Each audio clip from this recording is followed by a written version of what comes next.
नमस्कार साथियों, मैं कृष्णा राष्ट्रवादी।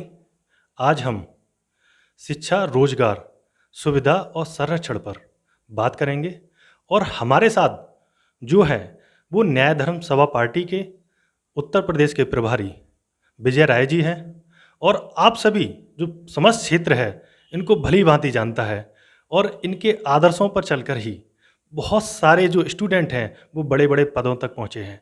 आज वो हमारे साथ हैं और उनसे हम जो हमारे देश के लिए, जो हमारे राष्ट्र के लिए सबसे ज़रूरी चीज़ें हैं, हम उन पर बात करेंगे। तो सबसे पहले तो मैं आपका बहुत शुक्रिया अदा करता हूँ, बहुत धन्यवाद देता हूँ कि आपने हमारे लिए समय दिया और जो चीज़ें राष्ट्र के लिए ज़रूरी हैं, वो आप जन-जन तक पहुँचाने के लिए और सबके सामने आए, उसके लिए पूरा क्षेत्र आपका शुक्रगुज़ार है। सबसे पहले मैं ये जानना चाहता हूँ कि आप जो शिक्षा पर आपकी कैसी नीति है? आप किस तरीके से जो अपने देश की शिक्षा को सही सुचारू रूप से सब तक पहुँचे, वो आप किस तरीके से करेंगे? धन्यवाद कृष्णा। ये वास्तव में ये बहुत चिंता का विषय है कि लगभग 75 वर्षों से हमारा देश आज़ाद है। विभिन्न पार्टियों की सरकारें आईं और जो मूल अधिकार थे जनता के और उससे जनता आज तक वंचित है। क्योंकि देखिए, शिक्षा ही किसी भी देश की जो नींव होती है, जड़ होती है, वो शिक्षा होती है। Education is just like backbone of the society.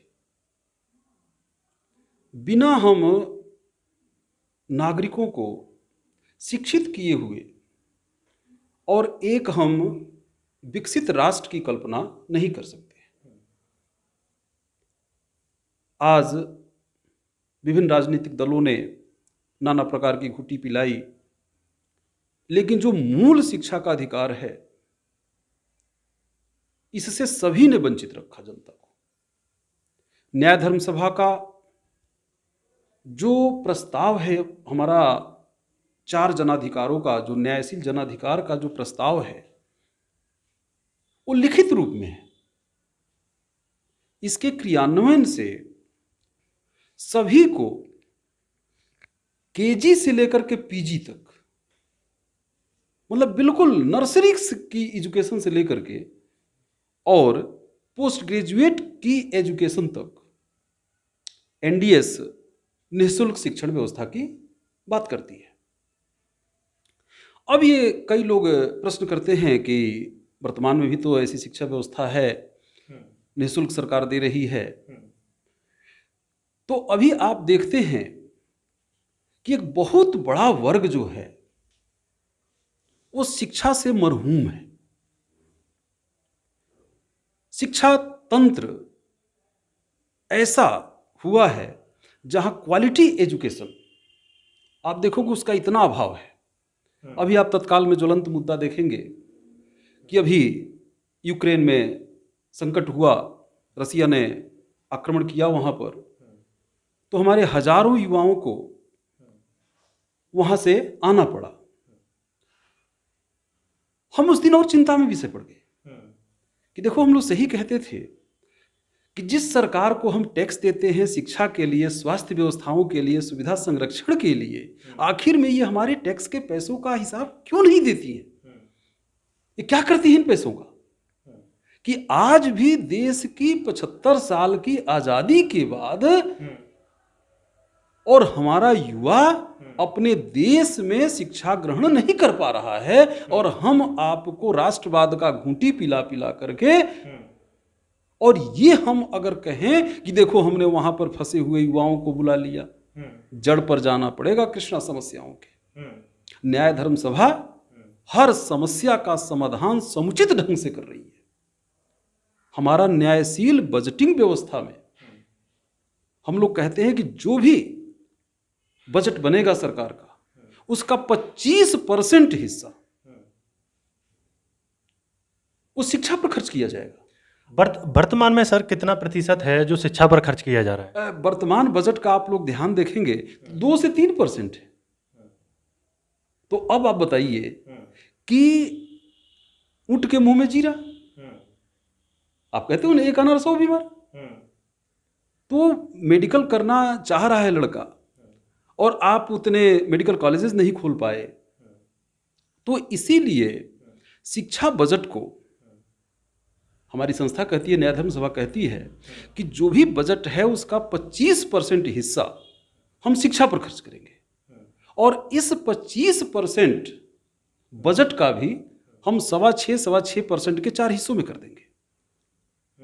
यानी हर युवा को क्वालिटी एजुकेशन, हम 18 साल तक हर बच्चे को एक अनिवार्य शिक्षण के रूप में अनिवार्य विषय पढ़ाएंगे और इसके बाद उसका 5 वर्ष का विशेष कोर्स हम लोग कराएंगे कि जिस क्षेत्र में वो युवा जाना चाहता है। ये प्रस्ताव जन जन तक पहुंच जाए अगर कि 18 साल के बाद युवा का जो भी बौद्धिक विकास हुआ है उसके आधार पर वो जिधर जाना चाहता है, अगर इंजीनियर बनना चाहता है तो उसको 5 साल की इंजीनियरिंग की ही शिक्षा दी जाएगी।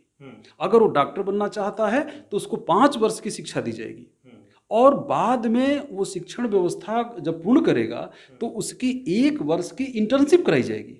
यानी एक हर क्षेत्र में आप देखोगे कि एक कुशल इंजीनियर मिलेगा हमको, एक कुशल डॉक्टर मिलेगा, एक कुशल लेक्चरर मिलेगा, एक कुशल आईएएस मिलेगा।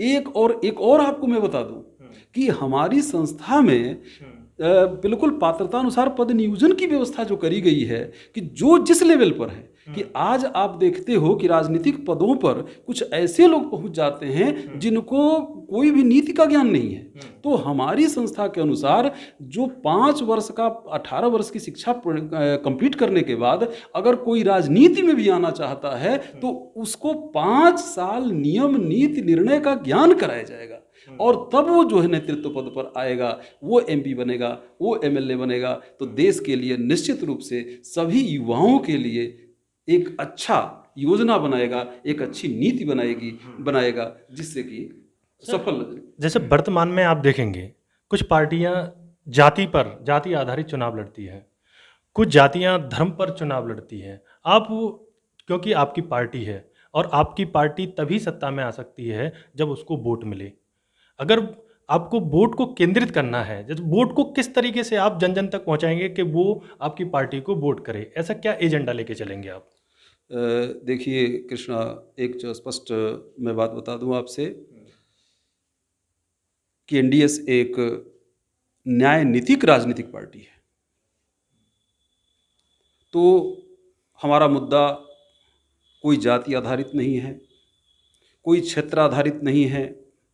हम सर्वे भवन्तु सुखिनः सर्वे सन्तु निरामयः के सिद्धांत पर ही चलते हैं, क्योंकि जो असली मुद्दे से भटका करके वर्तमान राजनीतिक दल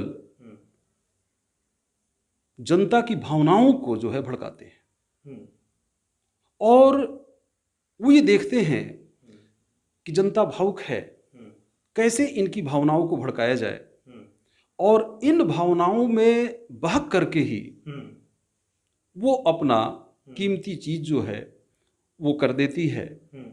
तो इसके लिए भी हमारा महालोकतंत्र का प्रस्ताव है, किसी दिन हम चर्चा करेंगे उस पर। तो इस तरह से आप ध्यान रखिएगा कि न्याय धर्म सभा का उद्देश्य सत्ता प्राप्त करना नहीं है। न्याय धर्म सभा का मुख्य उद्देश्य है कि कैसे अब जनता को ही सरकार बनाया जाए और तभी जनता का उद्धार होगा। अब जैसे उत्तर प्रदेश में आप न्याय धर्म सभा के प्रभारी हैं, तो आप उत्तर प्रदेश में आप किस तरीके से कार्य करेंगे, किस माध्यम से कार्य करेंगे, कैसे युवाओं को जोड़ेंगे, थोड़ा उसके बारे में भी आप बताइए। देखिए, जब सूर्य निकलता है तो स्वतः रात का अंत हो जाता है। न्याय सिद्धांतों का प्रतिपादन जो 111 न्याय प्रस्ताव हैं, हमारे परम श्रद्धेय अरविंद अंकुर जी ने इनको प्रतिपादित किया है। हमारा आपका एक ही मात्र उद्देश्य है कि न्याय की जानकारी ही न्याय की क्रांति है। कृष्णा आप हंसेंगे कि इसमें कोई धरना नहीं होगा, कोई प्रदर्शन नहीं होगा, कोई किसी प्रकार का कोई बलवा या किसी प्रकार का कोई इस तरह का काम नहीं करेगी एनडीएस। इसके लिए कृत संकल्प है। एनडीएस का मुख्य ही ये उद्देश्य है कि न्याय प्रस्तावों को जन जन तक जानकारी पहुंचा दीजिए और देखिए कि शिक्षा के अधिकार जनता को चाहिए ही, रोजगार का अधिकार जनता को चाहिए ही।